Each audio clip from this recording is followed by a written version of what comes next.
Tout à fait, Vincent. Je me balade le long d'une adorable petite rue sinueuse comme il y en a beaucoup ici à Salers. Salers vient de Salernum, qui signifie domaine de l'éperon rocheux. Nous sommes en effet perchés à 950 mètres d'altitude. Le village domine 3 vallées et il est classé parmi les plus beaux villages de France. Quand on s'y balade, on comprend pourquoi. Et je vais retrouver Sylvie pour en savoir un petit peu plus. Bonjour Sylvie. Bonjour. Alors les origines de Salers remontent au XIe siècle. Quelle est l'histoire du village ? C'est vrai qu'au XIe siècle, Salers c'était un petit fief seigneurial, une cité d'abord agricole et commerçante, et d'ailleurs c'est le commerce qui a été la première richesse de Salers. Nous arrivons donc au XVe siècle, le village prend de plus en plus d'importance et la nécessité de se protéger arrive, donc on construit des remparts. Oui, au XVe siècle, les habitants ont peur, ils ont connu des attaques, des pillages, que ce soit des Anglais ou des routiers, donc ils entourent cette cité de remparts. Nous sommes ici au pied du beffroi, qui est l'un des restes du rempart.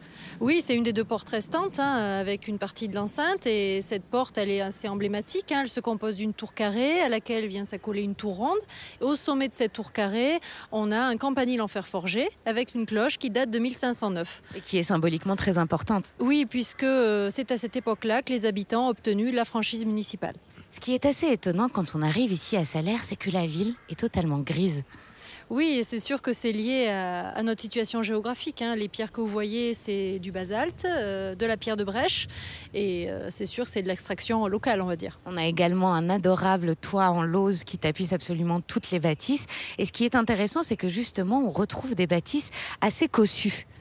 Oui, on a la chance d'avoir pu préserver cette unité architecturale. Elles sont essentiellement de style Renaissance.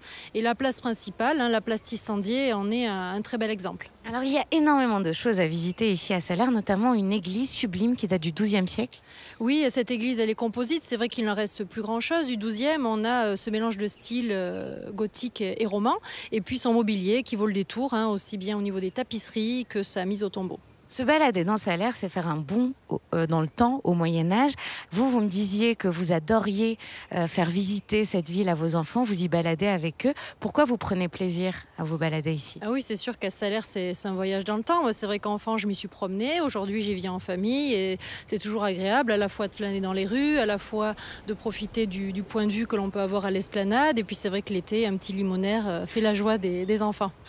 Vous avez bien raison. Merci beaucoup, Sylvie. Merci. Alors, moi, je vous invite vraiment à venir découvrir Salers, une rue principale, 400 habitants, un dédale de petites rues où on peut se perdre et découvrir des choses. Retrouvez-moi tout à l'heure pour la visite du musée. Et puis moi, je vais me perdre dans les rues. Merci. Tout à fait, Vincent. Je suis dans le couloir d'entrée de cette maison bourgeoise qui date du XVe siècle. Tout autour de moi, les détails architecturaux, comme ce visage gravé dans la pierre, les croisées d'ogives, les clés de voûte nous racontent que nous sommes dans un intérieur cossu, que les propriétaires ont les moyens. Alors, cette maison a eu plusieurs fonctions. Elle a même abrité l'école du village, mais elle est aujourd'hui le musée. Alors ici, on arrive sur l'escalier en colimaçon qui est impressionnant. Et puis, on entre dans le cœur de tout intérieur. Il s'agit évidemment de la cuisine et je vais retrouver Anthony pour en savoir un petit peu plus. Bonjour Anthony. Bonjour. Alors vous êtes guide ici au musée, on est dans la cuisine et ce qui m'impressionne, ce qui attire mon attention, c'est cette cheminée gigantesque. Oui, en effet, cette cheminée est très impressionnante. Il s'agit donc de la cheminée de la cuisine. Vous avez plusieurs cheminées dans cette maison très impressionnantes. Ce sont des marques de richesse autrefois. Et cette cheminée est légèrement plus grande puisqu'elle permettait aux personnes d'entrer à l'intérieur et de préparer les différents plats. Parce que oui monsieur, oui madame, venez voir, avant c'est ici, comme ça, à l'intérieur de la cheminée qu'on préparait à manger. On a même là un four pâtissier, qui nous raconte aussi que les propriétaires ont les moyens. Et oui, puisque dans un four à pâtissier, on va préparer de nombreux gâteaux, pâtisseries.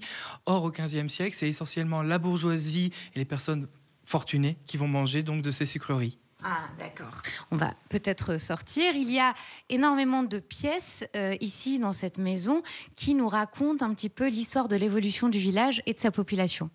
Oui, on a donc plusieurs salles d'exposition dédiées à la vie quotidienne des habitants de Salers et du département du Cantal. Vous allez donc retrouver ici l'ancienne pharmacie de Salers ou encore la vie dans la campagne, donc l'élevage, l'agriculture, et puis enfin la vie quotidienne des habitants de Salers, donc la façon dont ils s'habillaient, de se chauffer, etc., etc. Il y a même une salle qui est consacrée à l'ancienne école où vous avez récupéré les vieux bancs, les encriers, c'est adorable. Et il y a un bureau qui est consacré, lui, à un grand chevalier. Pourquoi ? Eh bien, tout simplement parce que ce chevalier, qui s'appelait Israël de Mossier, était chevalier de l'ordre de Malte et a vécu ici au XVIIIe siècle. Il a acheté cette maison, il a passé une grande partie de sa vie et le musée a souhaité rendre hommage à ce personnage. Alors, l'ordre de Malte est un ordre chevalier très important, très connu, qui est apparu au moment des croisades. Et ils avaient la particularité d'être des chevaliers bienveillants. Pourquoi ? Parce qu'ils étaient médecins. Donc, leur rôle était de protéger et de soigner les pèlerins. Merci beaucoup, Anthony. Je vais vous montrer une dernière petite chose. Alors là, on va pénétrer dans une pièce qui était certainement un cellier au XVIe, XVIIe siècle et qui abrite aujourd'hui les objets qui étaient dans l'ancienne pharmacie, une pharmacie qui date de 1890. On retrouve tous les remèdes, des feuilles de noyer, de la menthe poivrée. On voit qu'on soignait vraiment avec les plantes et il y a un petit quelque chose de très étrange. Regardez. Est-ce que vous savez ce que c'est ?